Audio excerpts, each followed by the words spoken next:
So when I'm writing my stories, normally I try to go for a personality-driven type of story.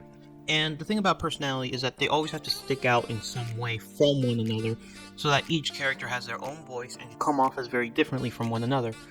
Because the last thing you want is to have a situation where two characters are almost exactly the same, where you can swap the lines of one character and it will work exactly the same as another character.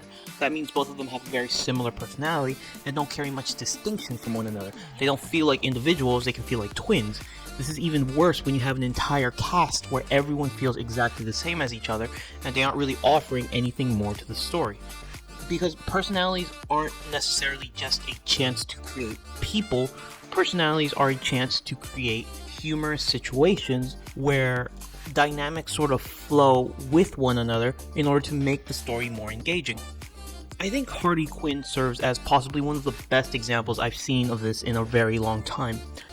Every character in this show has such a distinct personality from one another that they all sort of knit together because of the differences within one another, and those to me are the best kind of ensemble groups. Ensemble groups are when people of different walks of life just come together for a certain goal or reason. Teen Titans is a really great example of this, and I've been itching for that sort of ensemble for a long time, and I'm surprised that Harley Quinn has actually satisfied that taste bud of mine that I've had for a very long time.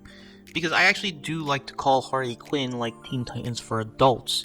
Each character is so fun to follow along, and even though you know exactly who the main character is, all the characters help flourish what Harley Quinn really has to offer. So I'm going to try and go into a rundown of what each character offers as a character, and how it makes the show better for Harley Quinn, to give a better understanding of where each character stands narratively speaking, and why it works so well to push the story forward. First, let's start with Harley Quinn. Now, Harley Quinn, her main character, her entire schlick is her trying to get over her ex-boyfriend, the Joker. She's trying to become an independent person after going through such an abusive relationship with him, and is sort of going out of her way to make a name for herself so that she can stop living in the shadow of the Joker. The dynamic and goal of her trying to be something other than what the Joker is something that a lot of people in the audience will want to root for her. So Harley Quinn is basically the driving plot of the story. Next to her, obviously, is Poison Ivy. Now, I'm actually surprised at how well they portrayed Ivy in this show. She's an honest best friend to Harley Quinn that serves as a good voice of reason to this entire show. Poison Ivy sort of serves to be her counterpoint. She's essentially her conscience, her voice of reason. She's the person who Harley can go to in order to sort of vet certain ideas going on in her head. Harley Quinn, without a doubt, is a very reckless type of character, and Ivy serves as that sort of anchor to her that lets her way down in reality and keep her on track, on course, using the right methods to get her goals without going too far. Despite Harley Quinn being the core of the show, Poison Ivy is definitely there to serve as a partner in crime. She's that best friend that everyone wants, and if you've ever been in a situation where you were someone else's best friend, then you'll probably understand how Ivy views Harley Quinn in this case. Harley Quinn has a lot of flaws to her, and Ivy feels like she's the only one who's close enough that is capable of criticizing her with any mistakes and consequences that she creates. Poison Ivy is that reactionary friend that can keep someone else in line because there's a level of trust that has already been established at this point in the show. And even when there are points where their friendships are essentially tested, the two of them are able to complement each other in order to maintain that strong relationship that they have. Poison Ivy is the best friend of Harley Quinn. That is her role in this show. Now, here's what I like about Poison Ivy. Poison Ivy is more than just her best friend. She is her own person. She has her own boyfriend. She has her own opinions. Her whole life does not revolve around Harley Quinn, and that dynamic of her being her own individual with her own life and her own subplots, things going on independently from her, independently from Harley Quinn. Poison Ivy doesn't just feel like someone else's best friend. Poison Ivy feels like her own person who happens to have a best friend. And isn't that how people truly are? No matter how close we are to someone else, we do live our own lives, and that makes Poison Ivy feel less like a prop to the show and more like a person. So some advice to writers out there is when you're writing your own characters, make sure their entire purpose is not just to exist for someone else. Because if you do that, that person might feel less and less like a person and more as a plot device to something else. Characters are people, and people have their own lives. Now, let's talk about the next 3 members of their crew. Let's start with Clayface. So, I've said before that personality can help drive the show forward, and having a diverse set of personalities allows for more interesting dynamics that you wouldn't otherwise have. Clayface, in this case, I just want to say he's a D&D player. He is just so in love with every character he plays that his distinction, his willingness to play around with all the characters that he is, that makes him such a memorable member of the show. He tries to be everything and anything just for his own enjoyment. And the best part about Clayface is that this fits perfectly with his superpower. This is one of those cases where there's a synergy between power and characterization. Clayface knows what he's capable of, and he cranks it up to the 10th degree because he knows what he can and can't do. This is a full embrace of his superpower, which makes his personality an enhancement to his powers. There's a synergy there that is very rare to achieve. So that's Clayface. Next up is Dr. Psycho. Now, the simplest way you can describe him is like the misogynist, short-sighted guy.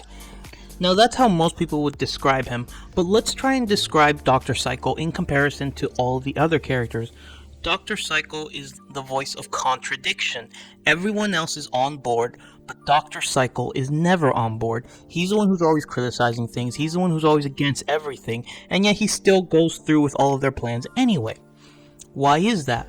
Well, he kind of serves as a breath of fresh air. He does it in his own miniature, angry-filled way, but having a character that can sort of be a contradiction to everyone else is what helps make this team feel more vibrant.